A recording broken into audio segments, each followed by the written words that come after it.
Good morning class. जय श्री राम। आज है 14 मार्च 2026 और आज हम पढ़ने वाले हैं 14 मार्च 2026 का करंट अफेयर।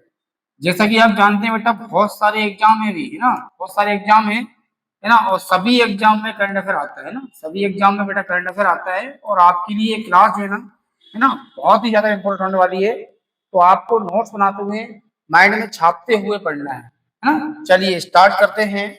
तो पहला क्वेश्चन है, हाल ही में एग्री ग्लोबल कॉन्फ्रेंस का उद्घाटन किसने किया है ना।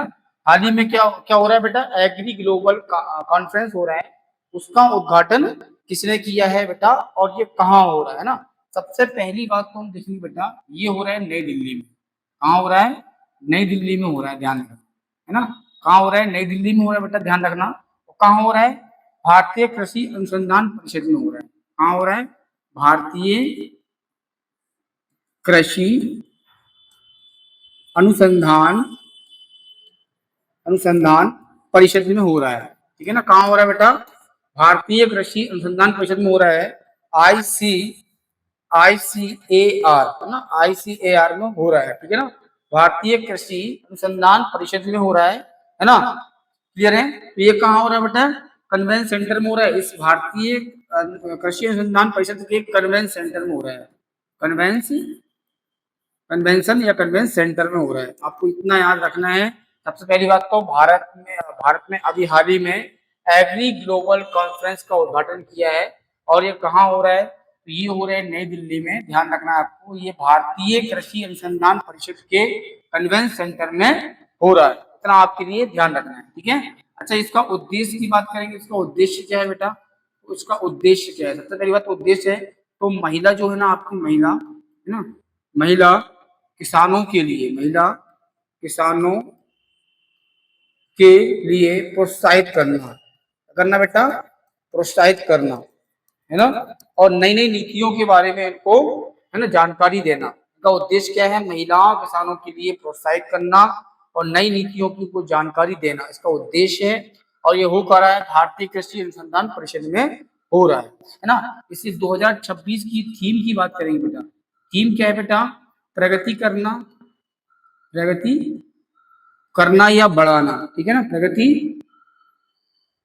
बढ़ाना प्रगति बढ़ाना और ऊंचाई, है ना, ऊंचाई तक छूना या ऊंचाइयां छूना, है ना, छूना, ऐसा हम बोल सकते हैं, है ना, छूना है। तो थीम है प्रगति बढ़ाना और ऊंचाइयां छूना, है ना। उद्देश्य है महिलाओं को प्रोत्साहित करना, महिला किसानों को, और उनको नई नई नीतियों की जानकारी देना। ये हो रहा है भारतीय कृषि अनुसंधान परिषद में हो रहा है ना, और नई दिल्ली में हो रहा है। इसका उद्घाटन अभी हाल ही में राष्ट्रपति द्रौपदी मुर्मू ने किया। ध्यान रखना, अभी हाल ही में जो एग्रो ग्लोबल कॉन्फ्रेंस जो हो रहा है नई दिल्ली में, वो उसका उद्घाटन किया है द्रौपदी मुर्मू ने। और ये नई दिल्ली के भारतीय कृषि अनुसंधान परिषद में हो रहा है। इसके उद्घाटन समारोह में, है ना, जो कृषि मंत्री है हमारे शिवराज सिंह चौहान भी शामिल हुए। ध्यान रखना, ये भी शामिल हुए थे, आपको ध्यान रखना है, क्योंकि ये जो है ना, ये क्या है, उद्घाटन जो हुआ है एग्रो ग्लोबल कॉन्फ्रेंस का, तो ये कृषि संबंधित है। इसीलिए बेटा जो है ना, कृषि मंत्री शिवराज सिंह चौहान भी इसमें शामिल हुए थे। लेकिन इसका उद्घाटन किया है राष्ट्रपति द्रौपदी मुर्मू ने। कहाँ हुआ है? नई दिल्ली में हुआ है, भारतीय कृषि अनुसंधान परिषद में। इसका उद्देश्य है महिलाओं को प्रोत्साहित करना, महिला किसानों को साथ साथ में उनको जानकारी देना। थीम है बेटा प्रगति बढ़ाना और ऊंचाइयों को छूना, ठीक है। अब थोड़ा सा हम जान लेते हैं बेटा किसके बारे में, है ना, भारतीय कृषि अनुसंधान परिषद के बारे में थोड़ा हम जान लेते हैं। तो भारतीय कृषि अनुसंधान परिषद के बारे में जानेंगे। इसकी स्थापना 1929 में हुई थी। इसकी स्थापना 1929 में हुई थी। इसके जो अध्यक्ष होते हैं केंद्रीय कृषि मंत्री होते हैं, जो कि शिवराज सिंह चौहान है ना, उन्हें शिवराज सिंह चौहान है ना। कृषि मंत्री जो है आपके शिवराज सिंह चौहान है अभी हाल ही में। तो शिवराज सिंह चौहान आपके इसके अध्यक्ष हो गए आपके, है ना। और मुख्यालय इसका नई दिल्ली में है। और उद्देश्य क्या है? कृषि, बागवानी और मत्स्य पालन में अनुसंधान, शिक्षा देना और उसका विस्तार करना। उद्देश्य क्या है? कृषि संबंधित आपको उद्देश्य में समझना है कृषि के बारे में। तो कृषि में ही बागवानी आती है, कृषि में ही मत्स्य पालन आता है। तो इनका अनुसंधान, शिक्षा देना और उसका प्रसार करना, ठीक है ना। अच्छा, ये किस मंत्रालय के अनुसार आता है बेटा? मंत्रालय की बात करेंगे, किस मंत्रालय के अंतर्गत आता है, तो कृषि एवं किसान कल्याण मंत्रालय अधीन आता है ना, किसान कल्याण मंत्रालय के अधीन आता है ना। ये किसके अधीन आता है, किसान कल्याण मंत्रालय के अधीन आता है, कृषि एवं किसान कल्याण मंत्रालय के अधीन आता है। इसके अध्यक्ष होते हैं केंद्रीय कृषि मंत्री और मुख्यालय नई दिल्ली में है। इसकी स्थापना है ना 1929 में हुई थी, ये आपके लिए ध्यान रखना है ना, भारतीय कृषि अनुसंधान परिषद की। ये इंपोर्टेंट बेटा क्वेश्चन आता है परिषद से, और कृषि संबंधित तो आते ही है। ये किस मंत्रालय के अधीन आता है, कृषि एवं किसान कल्याण मंत्रालय के अधीन आता है, ये आपको ध्यान रखना है, ठीक है। चलिए नेक्स्ट क्वेश्चन देखते हैं। हाल ही में डेबोरा वार्नहार्ट का निधन हुआ है, ये कौन थी? अभी हाल ही में बेटा ये प्रसिद्ध हैं, बहुत बहुत प्रसिद्ध हैं, डेबोरा वार्नहार्ट, इनका निधन हुआ है ना। ये कौन थी? तो ये थी बेटा यूएस स्पेस रॉकेट सेंटर की पूर्व सीईओ थी, है ना। ये बहुत इंपॉर्टेंट है बेटा, ध्यान रखना, बहुत इंपॉर्टेंट है, क्वेश्चन आएगा ये, ठीक है ना। तो हाल ही में डेबोरा वार्नहार्ट का निधन हुआ है। ये इस यूएस स्पेस रॉकेट सेंटर की पूर्व सीईओ थी, इनका हाल ही में निधन हुआ है, ठीक है ना। ये बहुत प्रसिद्ध थी, इनको कई सम्मान मिले, ठीक है। चलिए नेक्स्ट क्वेश्चन देखते हैं। हाल ही में बीसीसीआई ने किसे cricket of the year award के लिए चुना है ना। अभी मार्च में 15 मार्च के आसपास में बेटा ये सेरेमनी होने वाली है, तो इसमें अभी हाल ही में बीसीसीआई ने जो है कुछ नाम दिए हैं अवार्ड्स के लिए, है ना। तो उन अवार्डों में है ना बीसीसीआई ने किसे cricket of the year award के लिए चुना है ना। तो उसका आंसर बेटा शुभमन गिल, है ना। शुभमन गिल को जो है ना क्रिकेट ऑफ द ईयर का अवार्ड के लिए चुना है 2026 के लिए, आपको ध्यान रखना है ना। अभी हाल ही में बीसीसीआई ने ऐलान किया है क्रिकेट ऑफ द ईयर के अवार्ड के रूप में शुभमन गिल को यह अवार्ड दिया जाए, ठीक है। चलिए थोड़ा सा हम और जानते हैं, कुछ और अवार्ड का ऐलान किया है, जैसे राहुल द्रविड़, है ना, भारत के पूर्व कोच थे, भारतीय मेल टीम पुरुष टीम बोल सकते हैं, है ना, पुरुष टीम के पूर्व कोच थे और भारत के बहुत ही प्रसिद्ध खिलाड़ी, है ना, खिलाड़ी थे राहुल द्रविड़, है ना। इनको colonel CK Naidu lifetime achievement award का ऐलान किया है। इनको colonel CK Naidu lifetime achievement award दिया जाएगा ना। शुभमन गिल को क्रिकेट ऑफ द ईयर दिया जाएगा और राहुल द्रविड़ को colonel CK Naidu lifetime achievement award दिया जाएगा। वही हम बात करें फीमेल में बेटा, फीमेल में मिथाली राज जो आपकी है बहुत इंपॉर्टेंट है, भारतीय महिला टीम की पूर्व कप्तान रही है जी मिथाली राज, और इनको लाइफ टाइम अचीवमेंट अवार्ड के लिए इनको नामित किया गया है ना। लाइफ टाइम अचीवमेंट अवार्ड दिया जाएगा मिथाली राज को फीमेल में, है ना।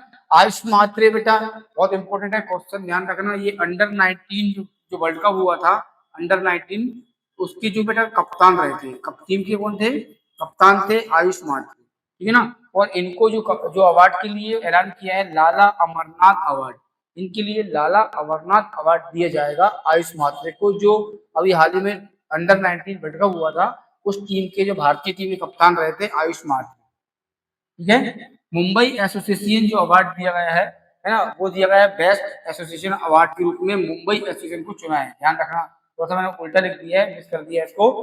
बेस्ट एसोसिएशन का अवार्ड दिया ना बेटा मुंबई एसोसिएशन को दिया गया है ना। घरेलू क्रिकेट में बेस्ट ऑफ परफॉर्म करने के लिए अवार्ड दिया जाता है। बेस्ट ऑफ एसोसिएशन अवार्ड जो है ना मुंबई एसोसिएशन को दिया गया है, ये आपको ध्यान रखना है। एक बात और ध्यान रखना बेटा, क्रिकेट ऑफ द ईयर का जो अवार्ड है वो शुभमन गिल को दिया जाएगा। सीके नायडू है ना लाइफ टाइम अचीवमेंट अवार्ड जो है ना राहुल द्रविड़ को दिया जाएगा। लाइफ टाइम अचीवमेंट अवार्ड महिलाओं में आपको मिताली राज को दिया जाएगा, और लाला अमरनाथ अवार्ड जो है वो आयुष मात्रे को दिया जाएगा। आयुष मात्रे अंडर 19 वर्ल्ड कप के भारतीय टीम के कप्तान रहे थे और अच्छा प्रदर्शन किया था। और वहीं हम बात करें बेस्ट एसोसिएशन अवार्ड जो है ना आपका किसको दिया जा रहा है, दिया जा रहा है मुंबई को, ध्यान रखना क्वेश्चन पूछ सकता है, ठीक है। चलिए नेक्स्ट क्वेश्चन देखते हैं। नेक्स्ट क्वेश्चन है भारत का कौन सा युद्धपोत मॉरिशस के 58वें राष्ट्रीय दिवस समारोह में शामिल होगा। तो भारत का ऐसा कौन सा युद्धपोत है वो मॉरिशस के 58वें राष्ट्रीय दिवस में जो समारोह होगा उसमें शामिल किया जाएगा, है ना। तो सबसे पहले तो आपको ये देखना है बेटा, इसका आंसर है INS तिरकन। इसका आंसर क्या है, INS तिरकन, है ना। भारत का INS तिरकन युद्धपोत अभी हाल ही में मॉरिशस के 58वें राष्ट्रीय दिवस समारोह में शामिल किया जाएगा, ये आपको ध्यान रखना है, ठीक है ना। जो आपका INS तिरकन जो है ना बेटा, वो रूस और भारत की पार्टनरशिप बनाया गया, ध्यान रखना, भारत और रूस की पार्टनरशिप वाला है ये युद्ध पोत, है ना।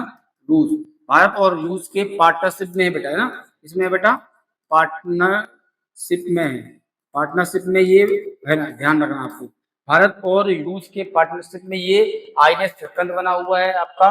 और ये बना कहाँ है बेटा, रूस में बना है, कहाँ बना है, रूस में बना है, लेकिन भारत और रूस की पार्टनरशिप है, इसलिए भारतीय है ना।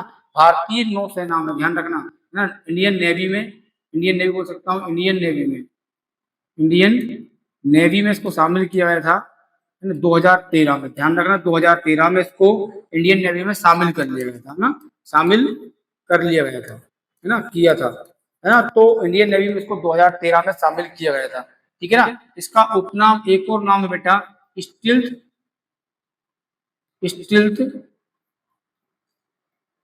फ्रिगेट्स, है ना, इसका एक और नाम है, उपनाम है स्टिल्थ फ्रिगेट्स। इसे स्टिल्थ फ्रिगेट्स के नाम से भी जाना जाता है, स्टिल्थ फ्रिगेट के नाम से भी जाना जाता है। इसे इंडियन नेवी में 2013 में शामिल किया गया।